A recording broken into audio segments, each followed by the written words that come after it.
It didn't start with a message. It started with a feeling. That quiet, uncomfortable shift you can't explain, but you can't ignore either.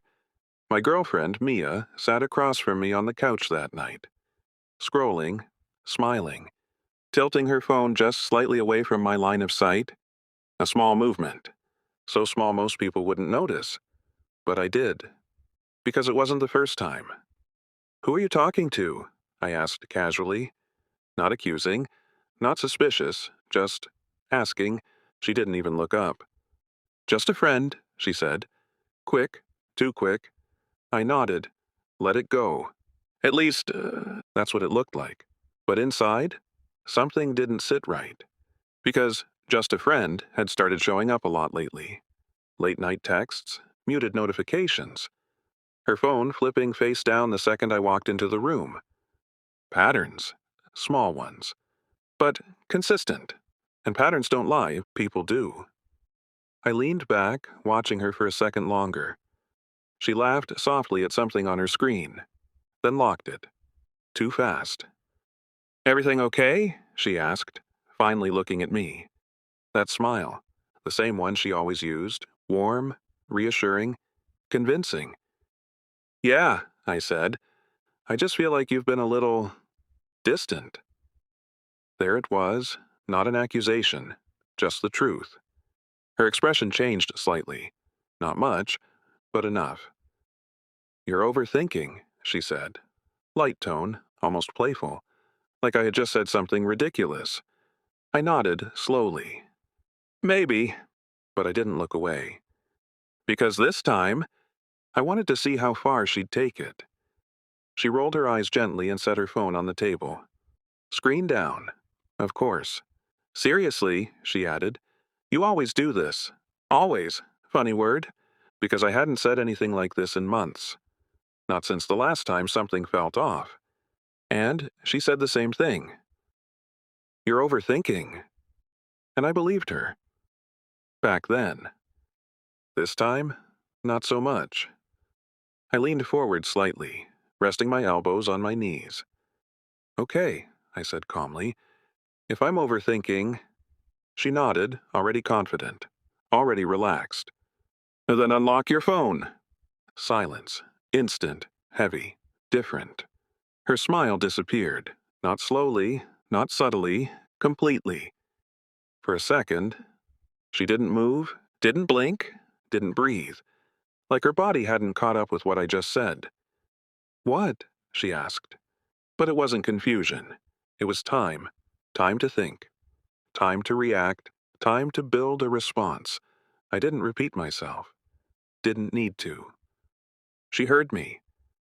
Perfectly. "Unlock your phone," I said again. Same tone. Same calm. Her fingers twitched slightly on her lap. That was the first sign. The second? She laughed. But this time, it wasn't natural. "Are you serious right now?" she said.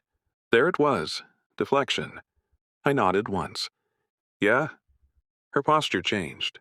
Subtle, but defensive. "You don't trust me?" she asked. Classic move. Turn it around. Make it about me. I didn't take the bait. "I'm trying to," I said. "Help me out?" Another pause. Longer this time. Her eyes flickered toward the phone on the table. Then back to me. And in that moment, I knew. Because innocent people don't hesitate like that. They don't calculate. They don't stall. They unlock. "What's wrong with you?" she snapped suddenly. Tone sharper now. Edge showing. "There it is," I said quietly. "What?" she shot back. "That reaction," I replied. Her jaw tightened. "You're acting crazy," she said. Crazy? Another classic. I leaned back again. Exhaled slowly. "No," I said. "I'm reacting." She shook her head, standing up abruptly, grabbing her phone from the table. "That's not normal," she said. "Going through someone's phone?" "I didn't say go through it," I replied. She froze, just for a second. Then I added, I said unlock it. And that hit differently, because now there was no hiding behind privacy, no excuses about boundaries. Just a simple action. Unlock or don't. Her grip on the phone tightened. I'm not doing that, she said. And just like that, everything changed. Not because of what she said, but because of how fast she said it. No hesitation this time. No thinking, just refusal. And refusal says more than any message ever could. I nodded slowly. Okay, I said. That caught her off guard, because she expected a fight, an argument, pressure. Instead, I stood up, calm, steady, certain. What are you doing? She asked quickly. I looked at her. Really looked at her. Not the version I loved, the version standing in front of me now. Guarded, defensive, hiding something. Nothing, I said. I just got my answer. Her face went pale, because she knew exactly what that meant. The room felt smaller, not physically, but mentally, like the walls had moved closer, just enough to make everything harder to breathe. She stood there, phone in hand, eyes locked on me, trying to figure out what I was thinking. But the truth? I wasn't thinking anymore. I was seeing. Clearly. For the first time in weeks. You're really going to act like this? She said, her voice sharper now, less defensive, more aggressive. I didn't answer, because I didn't need to. Silence forces people to reveal more than arguments ever do. She took a step closer. Say something. I looked at her calmly. I already did. Her brows furrowed. What is that supposed to mean? I let out a slow breath. It means I asked a simple question. I paused. You gave me a clear answer. I didn't answer anything, she snapped. I tilted my head slightly. You did. Her jaw tightened. That's ridiculous, she said. You're twisting this. No, I replied quietly. I'm understanding it. That hit her, not loudly, but deeply, because she realized something in that moment. I wasn't chasing the truth anymore. I had already found it. You're being paranoid, she said, trying again. Tone softer now. Switching tactics. Paranoid. Funny how quickly concern turns into labels. I shook my head. No, I said. I'm being observant. Her eyes flickered again, just like before. That same hesitation. That same calculation. You're making a big deal out of nothing, she added. Nothing. I almost smiled. Then prove it, I said. There it was again. Simple, direct, unavoidable. Her fingers tightened around her phone. I don't have to prove anything to you, she said. And that was the loudest answer of all. I nodded slowly. You're right, I said. That caught her off guard again. Then why are you acting like this? She asked. I held her gaze. Because I finally stopped ignoring things. Silence. Not the tense kind, the real kind. The kind that settles in when both people know. There's no going back to pretending. You're blowing this out of proportion, she said again. But her voice? It was weaker now, because repetition doesn't make something true. It just shows you're running out of arguments. I walked past her slowly.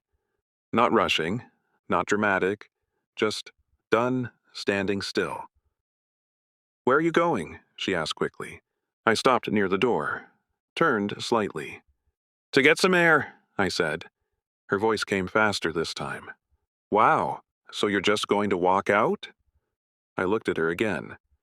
I think you already did that, I said quietly. That landed. Hard. Her expression cracked for a second. Don't do that, she said quickly. Do what? I asked. Twist things to make me look like the bad guy.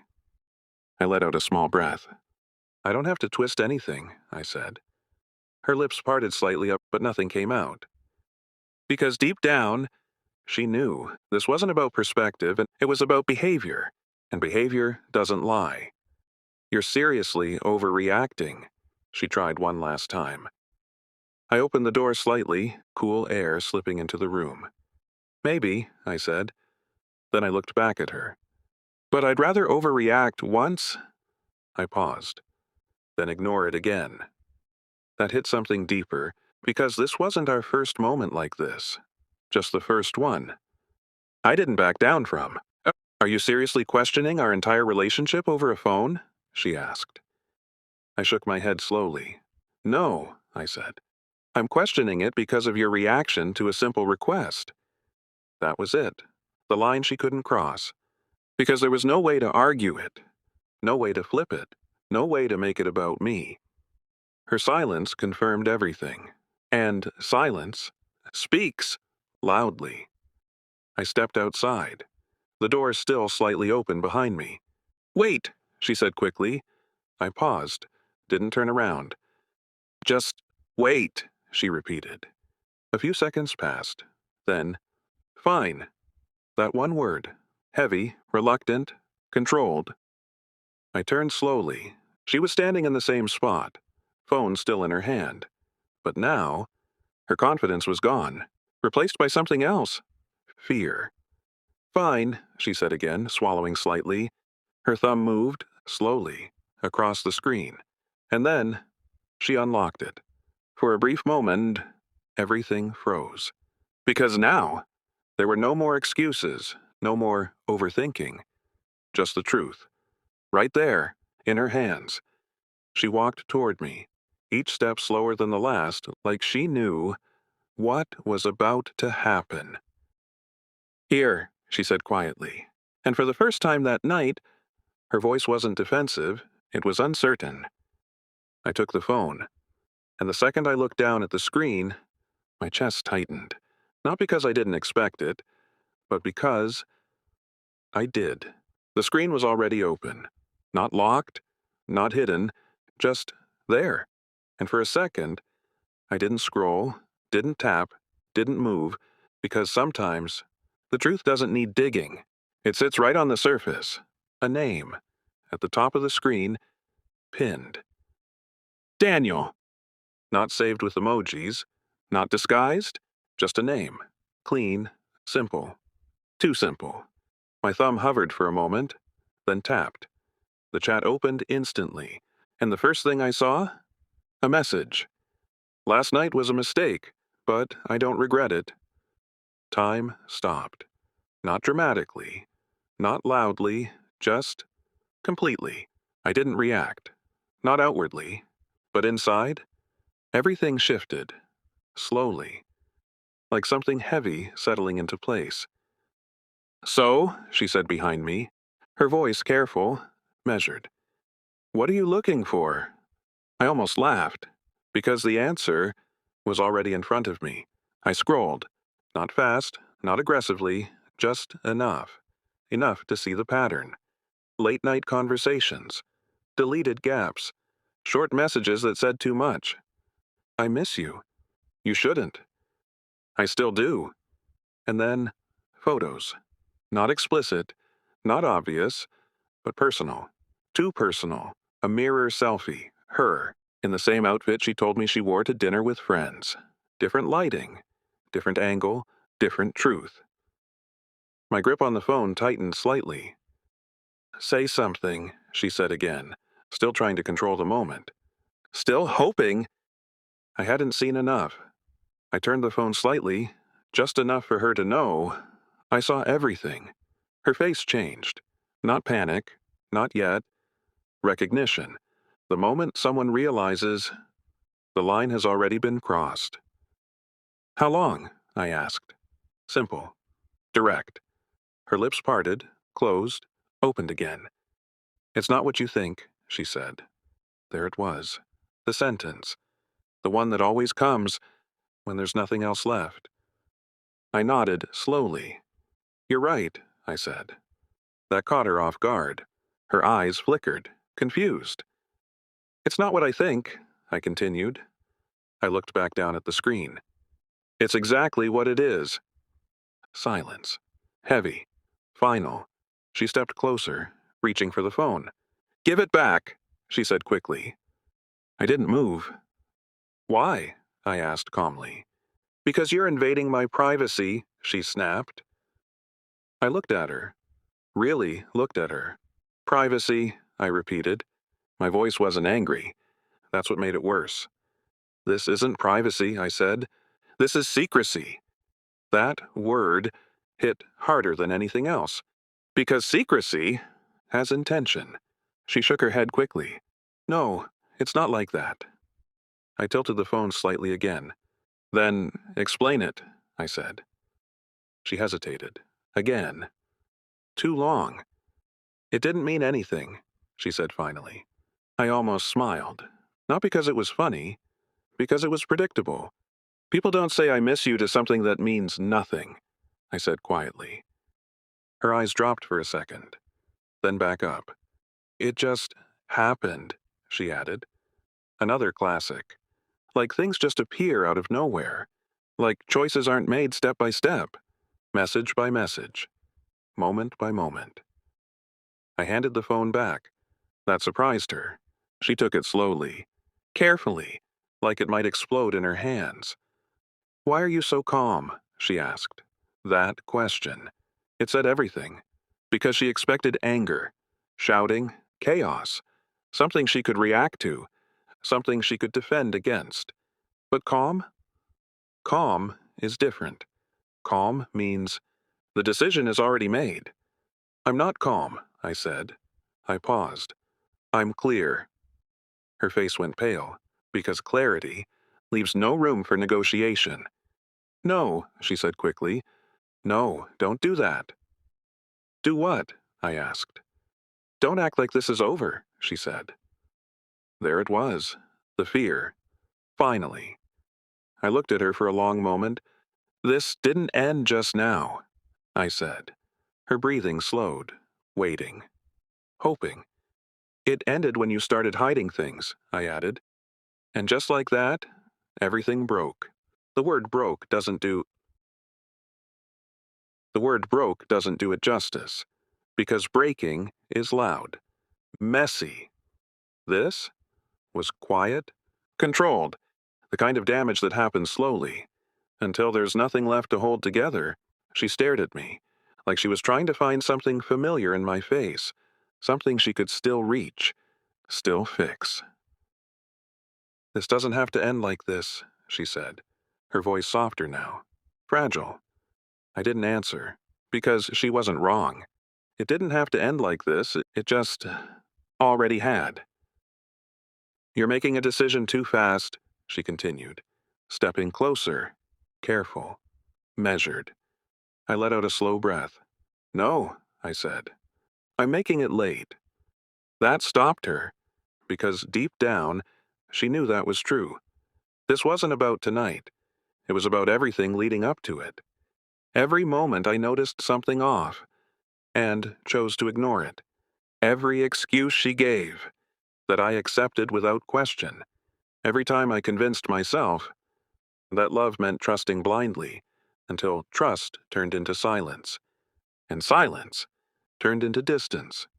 You're not even trying to understand, she said, a hint of frustration creeping back in. I looked at her. I understand perfectly, I replied. That wasn't what she wanted, because understanding removes all room for denial. It wasn't serious, she insisted. I nodded slowly. Then why hide it? I asked. Silence, again. Because there's no good answer to that. I didn't want to hurt you, she said finally. I let out a small breath. You didn't want to get caught, I corrected. That hit, not loudly, but directly, because intent matters, and her intent was never to be honest. It was to manage the truth. I was going to tell you, she added quickly. When? I asked. That same hesitation, that same pause, that same answer, without words. I nodded once. Yeah, I said quietly, because I already knew. She stepped closer again. Close enough now that I could see the panic in her eyes. Please, she whispered, don't throw this away. That sentence, it always comes at the end, when everything is already slipping, when consequences finally feel real. I shook my head slowly. I'm not throwing anything away, I said. Her brows furrowed. Confused. What? She asked. I held her gaze. You already did. And that destroyed whatever she was holding on to. Her shoulders dropped, her hands trembling slightly at her sides. No, she whispered, like saying it would make it untrue, like denial could reverse reality. I didn't mean for this to happen, she said. I believed her, not because it excused anything, but because most people don't plan the moment everything falls apart. They just ignore the steps that lead there. It doesn't matter what you meant, I said quietly. What matters is what you did. That's the part people struggle with, as intention feels lighter, but action stays. You're giving up on us, she said. I shook my head again. No, I replied. I stopped pretending we were okay. Her breathing hitched, because that was harder to argue with. You could have talked to me, she said. I almost smiled. I did, I said. Her expression shifted, confused. When? She asked. Every time I asked if something was wrong, I answered. Every time she said nothing. That was your chance. Silence filled the room again. But this time, it felt final. Not heavy, not tense, just over. I walked past her, slow, steady, not rushing, not hesitating, just moving forward. Where are you going? She asked, her voice barely holding together. I stopped near the door. Out, I said. For how long? She asked quickly. I paused, because that question deserved an honest answer. I don't know, I said. Her face fell. Don't do this, she whispered. I looked at her one last time, and in that moment, I saw everything clearly. Not just the mistake, not just the messages, but the shift, the change in how she saw me, how she valued me, and how long I had ignored it. I already am, I said quietly. Then I opened the door and stepped out. No anger, no yelling, no scene, just an ending.